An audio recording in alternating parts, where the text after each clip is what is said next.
Assalamualaikum warahmatullahi wabarakatuh. Kali ini kita akan membuat tugas 7, yaitu review materi. Review materi yang dimaksud adalah kita membuat soal dari materi 2 sampai 5. Kita buat 4 pilihan ganda dan 1 soal esai per masing-masing dari materi tersebut. Nama saya Monika Dujayanti. Yuk, kita langsung aja lihat. Materi yang kedua adalah pengenalan dan pengertian data mining. Soalnya yang pertama, berikut adalah yang bukan termasuk nama lain dari data mining adalah A. Knowledge Extraction, B. Pattern Analysis, C. Big Data, D. Information Harvesting, E. Business Information. Jawabannya itu adalah yang E. Lalu, yang kedua adalah perusahaan yang menjadi the most valuable retailer has no inventory adalah A. Google, B. Uber, C. Alibaba, D. Airbnb, E. Gojek. Jawabannya itu adalah Alibaba, yang C. Selanjutnya, soal nomor 3, perusahaan yang menjadi the world's largest accommodation provider on real estate adalah A. Google, B. Uber, C. Alibaba, D. Airbnb, E. Gojek. Jawabannya adalah yang D, Airbnb. Soal terakhir, nomor 4, perusahaan yang menjadi world's largest media atau advertising company creates no content adalah A. Google, B. Uber, C. Alibaba, D. Airbnb, E. Gojek. Jawabannya adalah, pasti udah pada tahu semua kan? A. Google. Selanjutnya kita akan masuk ke soal esai. Di soal esai ini, soalnya adalah jelaskan perbedaan antara data mining versus text mining. Jawabannya, text mining mengolah data tidak terstruktur dalam bentuk teks, web, sosial media, dan sebagainya. Menggunakan metode text processing untuk mengkonversi data tidak terstruktur menjadi terstruktur, lalu diolah dengan data mining. Kalau data mining mengolah data terstruktur dalam bentuk tabel yang memiliki atribut dan kelas. Lalu pengertian selanjutnya menggunakan metode data mining yang terbagi menjadi metode estimasi, forecasting, klasifikasi atau clustering, atau asosiasi, yang dasar berpikirnya menggunakan konsep statistika atau machine learning. Selanjutnya kita akan ke materi 3, yaitu eksplorasi data. Di eksplorasi data itu soal yang pertama disebut apa atribut dalam database. Jawabannya ada A. Tuple, B. Dimensi, C. Data field, D. Variable, E. Dimensi. Jawabannya adalah tuple, yang A. Selanjutnya, atribut yang memiliki nilai berupa kuantitas yang terukur dan dinyatakan dalam nilai-nilai integer atau real disebut A. Nominal, B. Ordinal, C. Biner, D. Numerik, E. Continue. Jawabannya adalah yang numerik. Soal nomor 3, linear regression neural network support vector machine disebut dengan algoritma apa? Ada A. Prediction atau forecasting, B. Classification, C. Clustering, D. Association, atau E. Estimation. Jawabannya adalah yang E, estimasi. Soal terakhir, berikut adalah pengukuran dengan cara interquartile range dan standard deviation termasuk dalam metode A. Grafik statistik, B. Visual data, C. Sebaran data, D. Tendensi sentral, E. Memahami data. Jawabannya adalah yang C, sebaran data. Kita masuk ke soal esai yang kedua, adalah sebutkan dan jelaskan perbedaan supervised learning dan unsupervised learning. Jawabannya, supervised learning adalah pembelajaran dengan guru dataset memiliki tabel atau label atau kelas.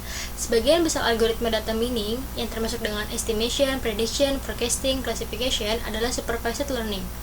Algoritma melakukan proses belajar berdasarkan nilai dari variabel target yang terasosiasi dengan nilai dari variabel prediktor. Sedangkan unsupervised learning adalah pembelajaran dengan guru dataset memiliki target atau label atau class. Algoritma data mining mencari pola dari semua variabel atau atribut. Variabel atau atribut yang menjadi target atau label class tidak ditentukan atau tidak ada. Algoritma clustering adalah yang termasuk dari algoritma unsupervised learning. Selanjutnya kita ke materi 4, yaitu tentang kualitas data dan data mining tools. Soal yang pertama adalah deskripsi data yang dapat mengidentifikasi entitas adalah pengertian dari A. Atribut, B. Field, C. Record, D. Class, E. Label. Jawabannya adalah yang A. Atribut. Soal nomor 2, Merupakan tipe data yang tidak dapat dikalkulasi adalah bentuk tipe data A. Numerik, B. Nominal, C. Biner, D. Diskrit, E. Kontinu. Jawabannya yang B. Nominal. Soal nomor 3, tipe nilai atribut dalam rapid miner yang menggambarkan nilai secara kategori disebut A. Real, B. Integer, C. Polinominal, D. Nominal, E. Binominal. Jawabannya adalah yang D. Nominal. Soal terakhir, di bawah ini yang termasuk dalam atribut target pada rapid miner adalah A. ID, atribut biasa, B. Data dan metadata, C. Label cluster wedge, D. Perspektif dan view, E. Operator dan proses. Jawabannya pasti pada tahu dong. Yang C. Label, cluster, dan wedge. Kita masuk ke soal esai berikutnya adalah sebutkan dan berikan contoh metode dalam data mining. Jawabannya, ada 5 metode dalam data mining. Yang pertama, estimation atau estimasi. Contoh metode tersebut adalah linear aggregation, neural network, support vector machine, deep learning, dan extract atau dan lain-lainnya. Lalu yang kedua ada prediction atau forecasting atau prediksi atau peramalan, yaitu ada linear regression, neural network, support vector machine, dan deep learning. Ini kurang lebih sama ya metodenya dengan yang pertama, yaitu estimasi.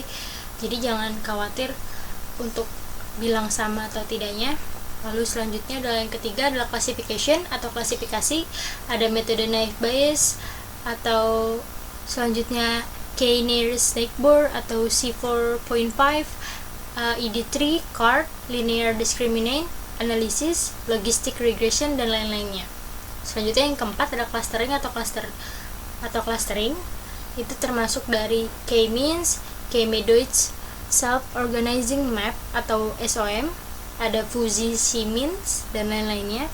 Dan yang terakhir ada asosiasi atau association bahasa Inggrisnya, ada FP growth, a priori, coefficient of correlation, chi-square, dan lain-lain. Ini adalah metode-metode yang kita gunakan dalam data mining. Selanjutnya, materi terakhir tentunya adalah materi 5, yaitu klasifikasi. Yang pertama ada termasuk dalam pengertian apakah pernyataan ini jumlah partisipasi sesuai dengan jumlah distinct value. Ada A. binary split, B. multi-way split, C. discretization, D. binary decision, E. induksi tree. Jawabannya adalah multi-way split. Lalu yang kedua, memperhitungkan semua data latih. Pengertian berikut merupakan teknik klasifikasi model. A. global, B. lokal, C. decision tree, D. machine learning, dan E. naive bayes. Jawabannya adalah yang A, tentunya yang global. Nomor 3, termasuk dalam tipe apakah metode Gini index, entropy, misclassification error. Ada A. decision tree, B. tree induction atau induction, C. base split, D. greedy strategy, E. node impurity. Jawabannya adalah yang E, node impurity. Yang terakhir, cara ini digunakan untuk mendeskripsikan dataset dengan tipe data nominal atau biner termasuk dari teknik A. estimasi, B. clustering, C. klasifikasi, D. asosiasi, dan E. prediction. Jawabannya adalah yang C, klasifikasi tentunya. Soal esai yang terakhir, sebutkan dan jelaskan tahapan dan proses di dalam klasifikasi. Jawabannya ada yang pertama, pembangunan model. Tiap tuple atau sampel diasumsikan sebagai atribut kelas. Tuple atau record digunakan untuk pembangunan model, disebut sebagai training set. Model yang dihasilkan berupa rule classification, decision trees, atau rumus matematika. Yang kedua, ada pembangunan model untuk klasifikasikan objek yang selanjutnya atau yang belum diketahui. Label test set yang sebenarnya akan dibandingkan dari penggunaan model. Tingkat akurasi adalah persentase test set yang terklarifikasi dengan benar oleh model. Test set independen dilakukan, jika tidak, maka kondisinya akan overfitting atau overfitting. Yang terakhir adalah model dapat digunakan untuk mengklasifikasikan data yang labelnya belum diketahui. Nah, contoh-contoh tadi itu adalah tahapan dan proses yang ada dalam klasifikasi ya. Daftar pustaka yang digunakan adalah semua bahan materi yang dipost di dalam Google Classroom. Sekian dan terima kasih. Kurang lebihnya mohon maaf. Wassalamualaikum warahmatullahi wabarakatuh.